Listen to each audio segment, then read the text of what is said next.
Madame Tenissen a demandé 2 devis. Un turbo à remplacer, aïe aïe aïe, c'est pas donné. Concessionnaire combien? 3430, Indépendant? 1388. Ils vont souvent en concession parce qu'ils ont continué après la garantie. Oui. Et puis dès qu'il leur arrive un problème plus onéreux qu'habituel, Exemple, un turbo? ouais, un turbo où ça va être chez eux 3-4 000 euros, ben là ils calent et ils réfléchissent s'il n'y a pas un plan B, quoi. Conseil incontournable, Toujours demander un devis, que ce soit auprès d'un indépendant ou d'un concessionnaire de marque. Il faut savoir que 2 concessionnaires de la même marque n'ont pas nécessairement le même tarif horaire et ne mettent pas nécessairement le même temps pour la réparation. Les indépendants choisir quelqu'un qui connaît mon modèle. Pourquoi? Parce qu'il ne devra pas chercher. la voiture de Madame Tenissen n'était plus garantie. Réparée avec des pièces équivalentes origine, de même qualité mais moins chère, elle n'a pas hésité. Vous avez fait une économie de 2042 exactement. Il n'y a pas photo.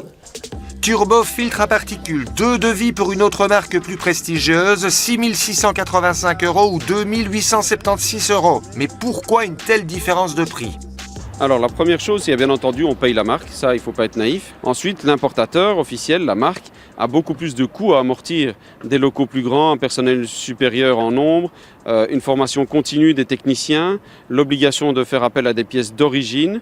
Il y a l'application de la garantie qui représente un coût également. Bon, quel est l'avis de chacun? Un propriétaire belge aujourd'hui conserve son véhicule pendant 9 ans, 9 mois et 11 jours. Et cet entretien dans un réseau officiel permet justement de prolonger la durée de vie de la voiture en maintenant l'ensemble des systèmes dans un fonctionnement idéal. On ne sera jamais égaux parce qu'on n'a pas les mêmes charges, on n'a pas les mêmes directives parce qu'au final nous on fait un peu comme on le sent. Il y a aussi le coût de la main-d'œuvre. Dans une même région, après vérification sur place, l'indépendant peut pratiquer un taux horaire entre 72 et 84 €. TVA comprise. En concession, ça va de 87 à 169 € de l'heure. Deuxième différence, l'indépendant fait appel à son expérience pour remplacer ce qui est vraiment nécessaire, alors que le concessionnaire aura l'interdiction de prendre le moindre risque et changera tout un système. Nous sommes les seuls dans le réseau à disposer des ordinateurs et des dernières versions de logiciels pour pouvoir diagnostiquer l'ensemble des problèmes éventuels. Renseignez-vous, certains indépendants sont spécialisés dans une marque et possèdent les logiciels pour diagnostiquer une panne. Ils ont aussi des obligations.